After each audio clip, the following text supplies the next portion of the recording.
What's up, everybody? Hope y'all are doing good. So today's video is gonna be on a certain part of my life that was it wasn't the best time. I've made a video before about it, but basically this video is my life when I was a drug addict. Some people know that about me, some don't. I may not look like a typical, stereotypical drug addict, but I had a full-blown addiction. It started when I was, by the way, I'm also, let's see, about 3 or 4 years sober from narcotics, and just a few months completely sober of alcohol. I had a bad slip up in an episode, so but before that, I had been clean for a while, so I had to relapse, but I'm going forward and I'm getting past it. But y'all, my battle with substances started when I was 17 or 18. My first addiction was just nicotine, but I began smoking and I dabbled with cannabis for a couple times, didn't really like it. But there came a time I remember when I was in a relationship with my first boyfriend. We had been together for a couple years. He was an avid like cannabis user. That's all he done. He loved to be on substances. He just enjoyed it, and that should have really been my first red flag. But like I said, I was just a kid. I didn't know any better. I thought it was cool. But I remember I stayed away from all that for a while because he enjoyed using narcotics. It was prescription painkillers. And I refused to take them. I did not want them. He would offer them. His dad was prescribed, I think it's like 150 at a time, about the highest dosage you can get for this particular medication. And I remember there was one day I had had a very bad headache. It was almost a migraine. I really don't get headaches a lot, so when I do get one, they're pretty bad, and they're very uncomfortable because I'm not used to having them at all. But that particular day, I'd had a very bad headache. And I just remember he offered me half of one of these prescription painkillers. He said it would ease my headache. I said no at first, but I finally gave in and I said, yes, I'll take it and see if it works. Well, I took it, and approximately maybe 30 minutes to an hour later, it kicked in. And it's like, I remember the feeling of it very clear. Like, I remember I felt like I was just in the best mood. I felt like life was wonderful. Everything was perfect. I had no anxiety. My depression was gone. And I just felt on top of the world. And it didn't really occur to me until the next day that, oh yeah, that's right, I took that medication. That must have been what done it. And so that's when it started, because I had a lot of anxiety, a lot of depression at that time in my life, and I felt such a relief from it that, of course, I wanted to do it again. And in that moment, I also realized I have a very addictive personality. Very, always have. Unfortunately, I probably always will. I just learned to just kind of go along with it and just don't let it overpower me. But that's when the daily use of the prescription pills started. I remember I would only take one or two at night. Me and him both would do it together. We would take one or two at night, and that lasted for probably a few months. And then we began taking them through the day, and then we began taking them through the morning. And finally, our addiction had gotten so out of hand that it ruined our relationship. I actually had gotten to a point where I wanted to quit, and he did not. And so that's one of the reasons why we broke up, because in my eyes, I wanted to better myself, but it did not work out that way at all. Me and him broke up, and I remember, we were together for years, y'all, and I remember just being so upset that I actually ended up starting to use more. I almost doubled. And it just began for the next few years. I was living with my parents.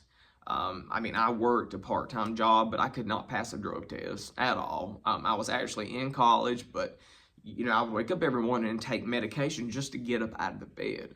And then I'd have to take something to counteract that, and then something to kind of to chill me out, and then I'd have to take something to sleep. And I was always taking something. you know, and what was bad about it is all the money. Like, instead of me taking the money that I made from my job and saving it and putting it towards a goal of something, I was spending it all on pills. Every bit of it. I was spending actually, there's no probably, I was spending $300 a week on pills. And I remember being part-time at that job. I didn't make but maybe $350. I remember I'd pay off my debt for what I owed from the dealers and getting the substances that I needed. I would pay off my debt every week when I got paid on Fridays. And so I would go to this particular person, I'd give them the $300, and I would be left with just barely enough money for gas. And at that time, I also smoked cigarettes. So I was running out of money for cigarettes, and it was a disaster. And, you know, finally y'all got to the point where I was borrowing money from people, saying, hey, can I borrow this? You know, can I borrow this amount? I'll pay you back, and never would pay them back because I did not have it. I mean, guys, I was literally it was very shameful. I look back on that time in my life and I just can't believe it. And I got to the point to where I was running out of money. I began stealing prescription pills from people's houses, from family member houses. I remember, unfortunately, I did steal money a few times just from my parents, from their safe, and you know, but I had the intention of paying it back. It still was not right, but you know, I was going to pay it back. I thought they wouldn't notice, but at the end, I was not able to pay it back, and that is embarrassing. I mean, that is absolutely terrible that I stooped so low that I would steal money, I would steal medication from people that probably need it. And it just, you know, once I finally got to that level, I really realized that I have got to do something, because I remember it had gotten to the point that I was about to have to pay off my debt, and it had almost gotten over $400, and I did not have the money. And I remember going to the person where I was buying this from and telling them, hey, I don't have all the money. I can't pay it. Can I pay it next week? And they refused. And they basically told me, if you don't have the money, we will come after you. We will do something to harm you. And it scared me, because I thought, what if they harm my family too? And I just remember, I freaked out about it. But when you're an addict, y'all, and when you're in the midst of substance abuse, it alters your reality. It alters your mind. You don't think straight. You do things based solely off that addiction. And I'm not making excuses for my behavior at all. But it's like when you run out of the substances that you need, you get sick. And I remember I would and that is when I would steal, because I would be so sick, not be able to get out of the bed, not able to go to work, not able to do anything, because I would lay in the bed and just my body was cramping. I was nauseous all the time. I remember I would just sweat profusely, and I felt like I was dying. And so it would get so bad that I remember that's when I would go to people's houses and take their medications, or get money somehow, or ask somebody to borrow money that I never would pay back. And it got to that, and that's about as low of a character. That's probably the lowest my character has ever gotten, is that. But back to when I owed the lady the money, like I said, I was not able to pay it. They threatened to come after me. And so at that point, that was my breaking point. I realized I have got to stop. I have no choice but to stop. I can no longer pay for this. My health had declined. I'm surprised, guys, that I never overdosed at the amount of prescription pills that I was taking a day. And then on top of that, I would be so wired up that I would drink alcohol on top of a handful of pills every day just to go back to sleep. And I'm surprised that I'm still alive. I was given so many second chances, and I'm very thankful for that, because I'm able to take from that experience and be able to talk to others, and people who are in the midst of addiction. I absolutely understand it. I know quitting is very hard, but it is the best choice I ever made in my life. Yes, I look back and I have a lot of regret, but one thing I don't regret is quitting and bettering my life. So I finally was able to pay off my debts. I remember, like I said, it got to that point that I had to, in order just to pay off the last bit of debt that I owed, to keep what I felt, my family safe and me safe, I had to take the money I had from my parents' safe. I had to take it. I remember it was $300.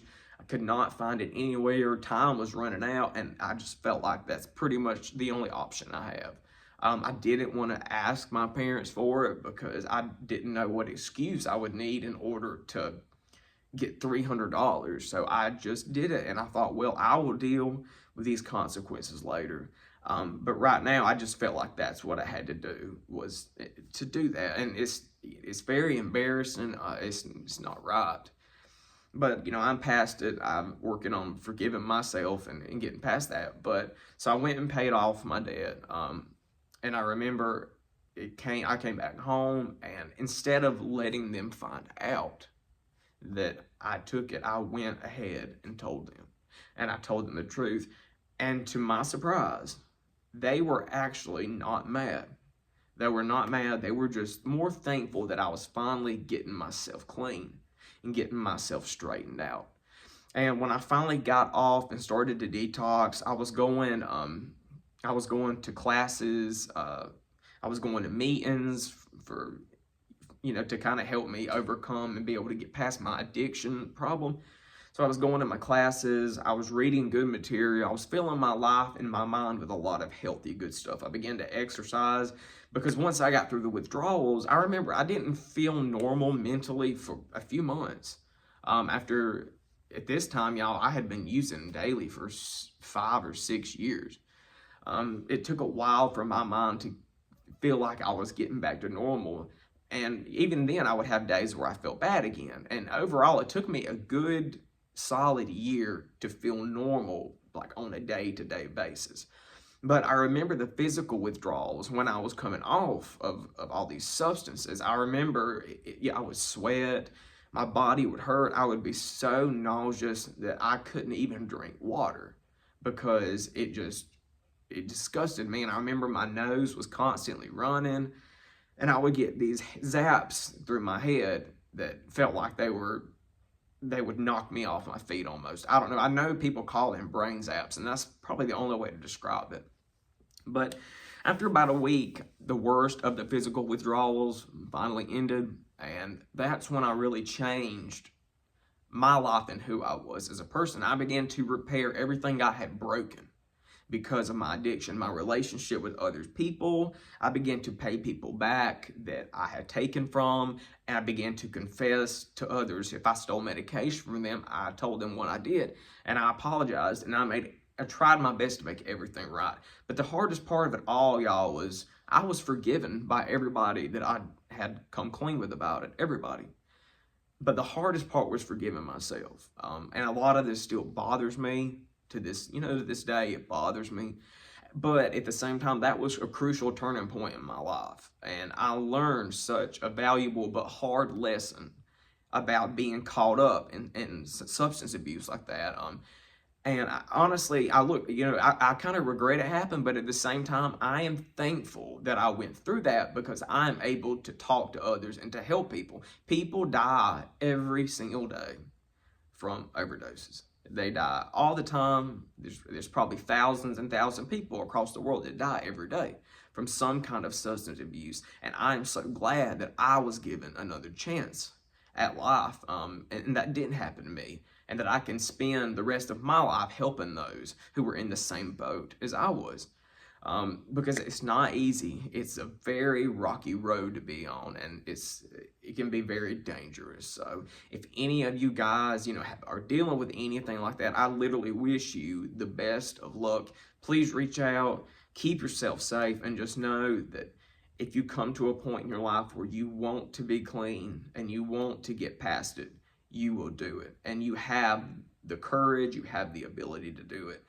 And guys, that was definitely more of a personal story, but I just wanted to get that out there because I feel like it's more important for me to share that, I guess, and to speak to others instead of just holding it in and not sharing the lessons that I learned.